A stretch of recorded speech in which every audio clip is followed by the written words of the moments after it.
안녕하세요. 법무법인 법조입니다. 최근 각종 언론에서 횡령과 배임이 끊임없이 발생하고 있습니다. 이 횡령 배임죄의 부작용은 범죄라고 인식하지 못한다는 점인데요. 일상 속에서 자연스럽게 범하고 있다가 추후 고소가 되고 나서야 깨닫는 경우가 많습니다. 이렇게 되면 오히려 계획형 범죄보다 가해자는 불리합니다. 가해자가 될 줄도 몰랐었고, 따라서 미리 대응 논리 및 감형 요소들을 준비하지도 못했기 때문이죠. 이런 경제범죄들이 계속하여 늘어나며 재판부의 처벌도 엄중해지는 추세입니다. 비슷한 범죄에 연루되지 않도록 하는 것이 가장 좋은 방법이겠지만, 만에 하나 휘말렸을 경우에는 초기 대응이 매우 중요합니다. 횡령 배임 사건이란 무엇일까요? 횡령과 배임 사건은 사업상의 위법과도 비슷한 점이 있습니다. 문제 삼지 않으면 자연스럽게 지나가지만 툭 불거지는 순간 발목을 잡는다는 것인데요. 횡령죄는 기본적으로 타인의 재물을 보관하는 사람이 저지르는 범죄입니다. 그리고 배임죄는 타인의 사물을 처리하는 자가 저지르는 범죄지요.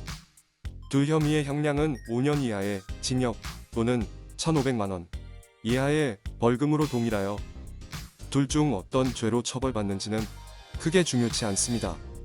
다만 단순 횡령 배임에 비해 업무상 횡령 배임의 처벌 수위가 2배나 높은데, 이는 업무상으로 이어진 신뢰를 훼손한 것에 대한 책임 때문입니다.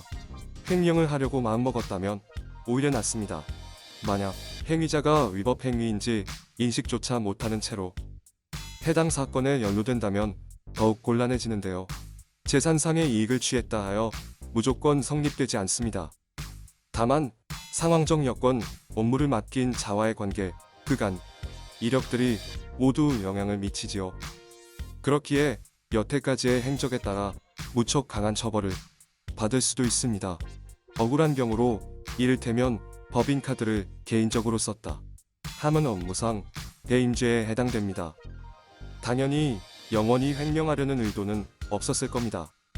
급한 사정이 생겼으니 일단 먼저 쓰고 추후 채워두면 될 거라는 생각이 대부분입니다.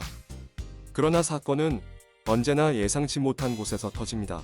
갑작스러운 회계감사, 주주들의 의심 이외에 돌발 상황에 횡령했다는 사실이 밝혀지게 되면 빼도 박도 못한 업무상 배임죄를 뒤집어쓰게 되지요. 혐의에 연루되었다고 해서 처음부터 모든 것을 인정할 필요는 없습니다. 수사기관의 페이스에 말리지 않고 본인이 정말 배임 의도가 있었는지, 또 얼마나 인정해야 할지를 전문가와 함께 상의해 대응에 나서야 합니다. 책임은 잘못한 만큼만 지는 것입니다. 재판부의 반성에 기미는 보이되 정밀한 계산과 사실관계 증명을 통해 형량을 줄일 방법을 고민해야 할 것입니다. 지금까지 법무법인 법조에서 전해드렸습니다. 감사합니다.